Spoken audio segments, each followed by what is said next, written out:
Et si les industriels du textile-habillement du Nord se mobilisent pour ce chantier de la décarbonation, c'est sous l'impulsion de leurs donneurs d'ordre, de leurs grands clients internationaux comme l'espagnol Inditex. Le géant européen veut et doit réduire son empreinte carbone en raison notamment de la future taxe carbone. Adil Raïs est le président de la CGEM Nord. C'est une contrainte pour eux, c'est une chance pour nous. Parce que si notre industrie décarbonée, elle va être parmi les premières des pays en voie de développement à offrir une production, une industrie décarbonée qui convient parfaitement à ces donneurs d'ordre. Je crois que c'est une chance et il faudrait qu'on aille très vite pour que l'offre marocaine soit parmi les premières au niveau mondial à respecter ces exigences aujourd'hui qui sont devenues nécessaires. L'industrie marocaine a donc tout à y gagner. Elle jouit déjà d'une proximité géographique avec les marchés européens. On est donc loin du greenwashing, de l'effet d'annonce. La décarbonation rend le secteur textile plus attractif pour ses clients.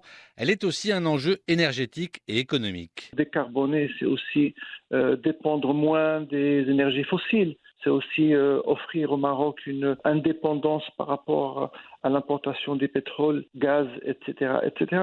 Donc nous gagnons sur tous les plans. Les entreprises doivent donc miser sur une énergie inépuisable, le vent, même si l'installation d'éoliennes est aujourd'hui très compliquée, mais surtout le soleil. Le solaire, le photovoltaïque est aujourd'hui une possibilité réelle.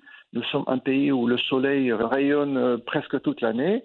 Et nous pouvons utiliser cette source d'énergie pour décarboner, mais aussi réduire le coût énergétique. Décarboner, c'est bien, ça va dans le sens de l'histoire, mais ça a un coût.